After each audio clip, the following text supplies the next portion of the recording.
اللہ الرحمن الرحیم۔ محترم ناظرین السلام علیکم۔ اربوں کربوں درود و سلام خاتم النبیین حضرت محمد صلی اللہ علیہ وسلم پر، ان کی اولاد پر۔ اللہ تعالیٰ مغفرت فرمائے میری اور آپ کی، ساری امت کے مسلمانوں کی، آمین۔ دوستو، مسجد اقصیٰ کی ایک مسلمان کے لیے کیا اہمیت ہے؟ آج کا مسلمان اس سے غافل اور ناواقف ہے۔ حدیث پاک کا مفہوم ہے، اگر کسی مومن کو بیت المقدس کی سرزمین پر گھوڑے کی ایک رسی جتنی جگہ بھی مل جائے کہ جس کی بدولت وہ مسجد اقصیٰ کی زیارت سے مستفید ہوتا رہے، تو یہ دنیا و مافیہ سے بہتر ہے۔ اس روایات سے اندازہ کیا جا سکتا ہے کہ ایک سچے مومن کے دل میں بیت المقدس کی کتنی عظمت ہونی چاہیے اور مسلمانوں کو اس بارے میں کس قدر حساس ہونا چاہیے۔ دوستو، اس مسجد کے ساتھ مسلمانوں کا کس قدر جذباتی تعلق ہے کہ بعض اولیاء کرام اللہ تعالیٰ سے یہ دعا معمول کے طور پر مانگا کرتے تھے: اے اللہ، اگر آپ نے ہمارے جسموں کے لیے بیت المقدس کی فتح میں شرکت مقدر نہیں کی تو ہماری روحوں کے لیے بیت المقدس کی فتح میں شرکت مقدر فرما دیجیے۔ ہر مسلمان کو چاہیے کہ وہ اپنا محاسبہ کرے اس حوالے سے کہ اس کے دل میں مسجد اقصیٰ اور بیت المقدس کے لیے کتنی محبت موجود ہے۔ آج کی ویڈیو میں ہم آپ کو مسجد اقصیٰ کے بارے میں 40 دلچسپ حقائق سے آگاہ کرنے جا رہے ہیں۔ یہ دلچسپ حقائق اور معلومات جاننا ہر مسلمان کے لیے انتہائی ضروری ہے، لہٰذا ویڈیو کو آپ نے اسکپ نہیں کرنا اور آخر تک لازمی دیکھنا ہے۔ دوستو، آج مسجد اقصیٰ کے بارے میں 40 اہم حقائق اور معلومات جو ہم آپ کو اس ویڈیو میں بتائیں گے، ان میں سے بہت سی باتیں ایسی ہیں کہ مسلمانوں کی اکثریت بھی ان سے ناواقف ہے۔ دوستو، یہ معلومات ایسی ہیں کہ جو بیت المقدس کی آزادی کی تحریک سے روشناس کروانے اور مسلمانوں میں موجود غفلت اور ناواقفیت ختم کر دے گی۔ اس لیے ویڈیو کو آپ نے اسکپ نہیں کرنا اور آپ کو 40 حقائق بتائیں گے جن میں سے ہر ایک انتہائی اہم ہے۔ تو چلیے مسجد اقصیٰ کے حوالے سے یہ حقائق ملاحظہ فرمائیں۔ نمبر 1، دوستو یاد رکھیں، مسجد اقصیٰ ایک گنبد کا نام نہیں ہے بلکہ یہ ایک مکمل احاطے کا نام ہے۔ چنانچہ عام طور سے تصویر میں جو ایک لمبی چوڑی 4 دیواری دکھائی دیتی ہے تو اس کے اندر جو کچھ بھی ہے، یعنی اس میں موجود دروازے، مختلف چھوٹے بڑے صحن، برآمدیں، جامع مسجد، قبۃ الصخرہ، مسلح مروانی، کعبے، پانی کی سلیبیں اور دیگر جو بھی تاریخی آثار اس 4 دیواری میں موجود ہیں، حتیٰ کہ اس پر موجود اذان دینے کے منار، سب مسجد اقصیٰ میں شامل ہیں۔ یہ پوری جگہ سوائے قبۃ صخرہ اور جامع مسجد کے بغیر چھت کے ہے۔ چنانچہ علماء کرام اور محققین کا اس پر اتفاق ہے کہ اسی پر یہ مسئلہ مفترح ہوتا ہے کہ جو شخص اس پورے احاطے میں کہیں بھی نماز پڑھ لے تو وہ اس فضیلت کا مستحق بنتا ہے جو مسجد اقصیٰ میں نماز پڑھنے کے بارے میں بیان کی گئی ہے۔ نمبر 2، مسجد اقصیٰ کے لیے نام ہے جو سب کے سب اس کی فضیلت اور بلند شان کا اظہار ہے۔ بعض علماء کرام اس کے 20 نام جمع کیے ہیں، البتہ مشہور نام 3 ہیں: مسجد اقصیٰ، بیت المقدس اور ایلیہ۔ نمبر 3، یہ مسجد بیت الاقصیٰ شہر کے ایک ڈیلے پر واقع ہے اور یہ مسجد اس اعتبار سے دنیا کی واحد ترین مسجد ہے کہ اس کے احاطے میں 10 قدر تاریخی آثار موجود ہیں، وہ کسی اور جگہ موجود نہیں ہیں۔ اس مسجد کا کل احاطہ 40,104 مربع میٹر پر پھیلا ہوا ہے۔ نمبر 4، زمین پر مسجد حرام کے بعد دوسرے نمبر پر بننے والی مسجد یہی ہے۔ چنانچہ حضرت ابوذر غفاری رضی اللہ تعالی عنہ سے روایت ہے کہ میں نے رسول اللہ صلی اللہ علیہ وسلم سے پوچھا،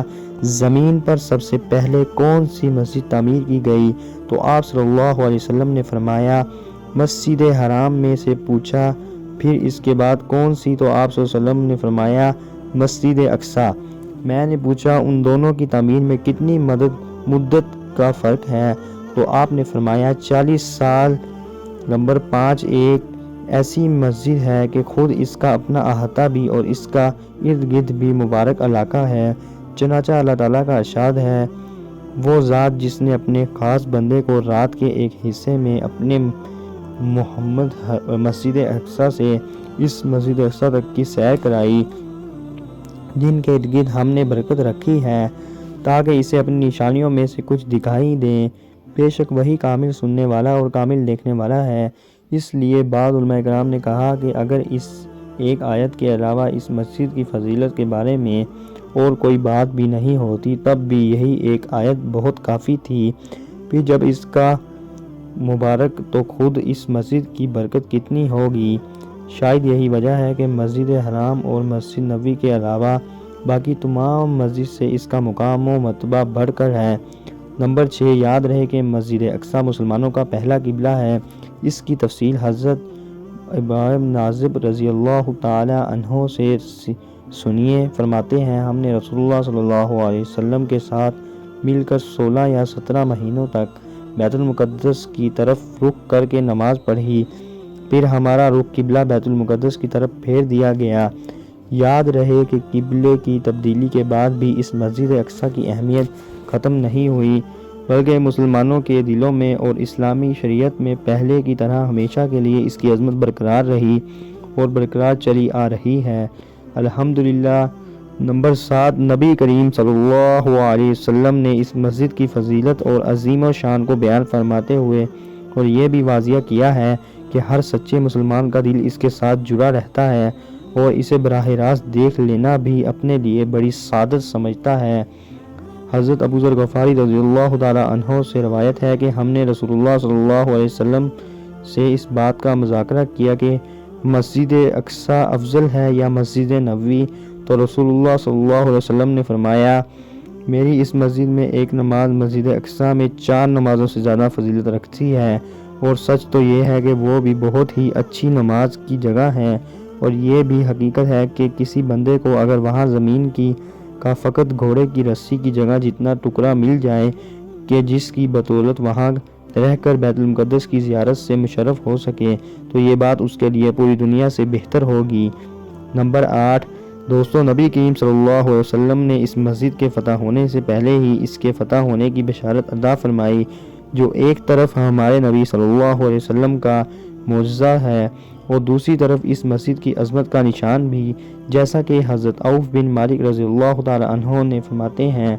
غزوہ تبوک کے موقع پر میں نبی کریم صلی اللہ علیہ وسلم کی خدمت میں حاضر ہوا۔ اس وقت آپ چمڑے کے بنے ہوئے ایک خیمے میں موجود تھے۔ اس وقت آپ صلی اللہ علیہ وسلم نے فرمایا یہ بات شمار کر کے رکھو کہ قیامت سے پہلے یہ 6 باتیں ضرور ہوں گی۔ پہلی بات میری وفات، دوسرے پھر بیت المقدس کی فتح، تیسری پھر 2 ایسی عام موتیں جو تم میں بکریوں کی وحاق کی طرح پھیل جائیں گی، چوتھی پھر مال سے اس قدر اضافہ کہ اگر کسی کو 100 دینار بھی دیے جائیں تو اس پر بھی کمی محسوس کرے گا، ناراضی ظاہر کرے گا۔ نمبر 5، پھر ایک ایسا فتنہ آئے گا عرب کے کسی بھی گھر میں داخل ہوئے بغیر نہیں رہے گا، اور چھٹی پھر تمہارے اور بنو اسفر یعنی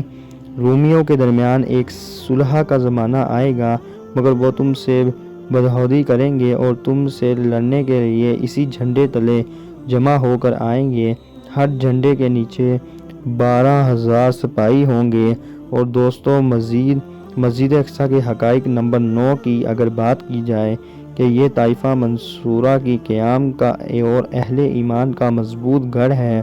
یعنی اس جگہ ہمیشہ ایک جماعت ایسی رہے گی جو اللہ تعالیٰ کی طرف سے مدد یافتہ اور پختہ ایمان والوں کی ہوگی، جیسا کہ رسول اللہ صلی اللہ علیہ وسلم کا ارشاد گرامی ہے میری امت کی ایک جماعت ہمیشہ حق کی حمایت کے لیے قتال کرتی رہے گی، جو اپنے مخالفین پر غالب رہے یہاں تک کہ ان کا آخری طبقہ مسیح و دجال سے قتال کرے گا۔ دوستو، اگرچہ یہ جماعت دنیا میں بکھری ہوئی بھی ہے، وفتاً موجود رہے گی، مگر بیت المقدس میں یہ جماعت باہر حال رہے گی، کیونکہ دوسری حقیقت یہ بھی ہے کہ دجال نامی فتنے کو قتل کرنے کے لیے جب حضرت عیسیٰ علیہ السلام تشریف لائیں گے تو وہ فلسطین کے باب لوط کے مقام پر ہی اسے قتل کریں گے، تو یقیناً اس وقت خود حضرت عیسیٰ علیہ السلام اور ان کے ساتھ موجود مجاہدین جس سرزمین پر موجود رہیں گے وہ یہی بیت المقدس اور فلسطین کا علاقہ ہے۔ نمبر 10، دوستوں، مسجد اقصی بیت المقدس اور بلاد شام یہ ارض محشر یعنی جمع ہونے کی جگہ بھی ہے۔ اور دوبارہ زندہ کر کے اٹھائے جانے کی جگہ بھی، جیسا کہ نبی کریم صلی اللہ علیہ وسلم کی باندھی حضرت محمودہ بنت سعد رضی اللہ تعالیٰ عنہ فرماتی ہیں کہ میں نے پوچھا، اہل کے نبی ہمیں بیت المقدس کے بارے میں کچھ بتائیے، تو آپ صلی اللہ علیہ وسلم نے فرمایا وہ جمع ہونے اور دوبارہ جی اٹھنے کی جگہ ہے۔ نمبر 11، مسجد اقصیٰ کا یہ بھی امتیاز ہے کہ اس سرزمین کے اہل ایمان دجال سے حفاظت کے لیے اس میں پناہ لیں گے اور دجال اس میں داخل نہیں ہو سکے گا، جیسا کہ نبی کریم صلی اللہ علیہ وسلم کا ارشاد ہے۔ دجال کی علامت یہ ہے کہ وہ 40 دن زمین پر رہے گا، ہر پانی کے گھاٹ تک اس کی حکومت پھیل جائے گی اور البتہ 4 جگہوں تک وہ نہیں آ سکے گا: خانہ کعبہ، مسجد نبوی، مسجد اقصیٰ اور طور حقائق۔ نمبر 12، دوستو، اسی مسجد اقصیٰ کی جانب نبی کریم صلی اللہ علیہ وسلم کو معراج کی شب سحر کرائی گئی، اور اس میں عجیب حکمت یہ ہے کہ اس سحر کی ابتدا مسجد حرام سے ہوئی، جو زمین پر بننے والی پہلی مسجد ہے، اور اسی زمینی صحرا کا سفر کی آخری منزل مسجد اقصیٰ بنائی گئی، جو زمین پر بننے والی دوسری مسجد ہے۔ اس طرح نبی کریم صلی اللہ علیہ وسلم کے لیے 2 قبلے اور ان کی فضیلت جمع کر دی گئی، اور اس کے ساتھ آپ صلی اللہ علیہ وسلم کے خاتم النبیین ہونے کا اشارہ بھی دے دیا گیا، جیسا کہ نبی کریم صلی اللہ علیہ وسلم فرماتے ہیں، میرے پاس براق کو لایا گیا اور یہ ایک سفید رنگ کا قدر لمبا جانور تھا، جو گدھے سے کچھ بڑا اور خچر سے کچھ چھوٹا تھا۔ اس کا قدم وہاں تک پڑتا تھا جہاں تک آدمی کی نظر پڑتی ہے۔ میں اس پر سوار ہو کر بیت المقدس پہنچا، پھر اسے اس حلقے کے ساتھ باندھ دیا جہاں دیگر انبیاء کرام اپنی سواریوں کو باندھتے ہیں۔ پھر میں مسجد اقصیٰ میں داخل ہوا اور وہاں 2 رکعت نماز پڑھی، اور پھر باہر آیا تو جبریل علیہ السلام میرے پاس 2 برتن لائے، ایک میں شراب تھی اور دوسرے میں فرمایا آپ نے فطری چیز کو پسند فرمایا، اور پھر ہمیں وہاں سے آسمان کی طرف لے جایا گیا۔ نمبر 13، دوستو، یہ مسجد اقصیٰ واحد مبارک مسجد ہے جہاں انسانی طریقہ سب سے عظیم اجتماع ہوا۔ حضرت آدم علیہ السلام سے لے کر ہمارے نبی حضرت محمد علیہ السلام تک جتنے نبی گزرے ہیں وہ سب کے سب اس مبارک جگہ پر معراج نبی کے موقع پر جمع ہوئے اور نبی کریم صلی اللہ علیہ وسلم کی امامت میں نماز ادا کی، جس میں یہ پیغام بھی تھا کہ یہ نبی تمام نبیوں کے امام ہیں، اور یہ بھی پیغام تھا کہ اب اس مبارک جگہ کی خلافت و وراثت امت محمدیہ کے سپرد کی جا رہی ہے۔ اب دین وہی قبول ہوگا جو سعد نبی محمد صلی اللہ علیہ وسلم کے لے کر آئے ہیں، اور جو ان کی امت میں داخل ہوگا وہی کامیاب ہوگا۔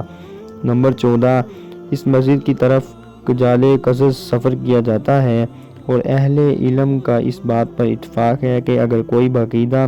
محنت و مشقت اٹھا کر اور کجاوے کنزر اس مسجد کی طرف سفر کرے تو یہ مستحب اور بڑی فضیلت والا عمل ہے، جیسا کہ حضرت ابو ہریرہ رضی اللہ تعالیٰ عنہ سے روایت ہے کہ رسول اللہ صلی اللہ علیہ وسلم نے فرمایا 3 مساجد یعنی مسجد حرام، مسجد نبوی اور مسجد اقصیٰ کے سوا کسی اور کی طرف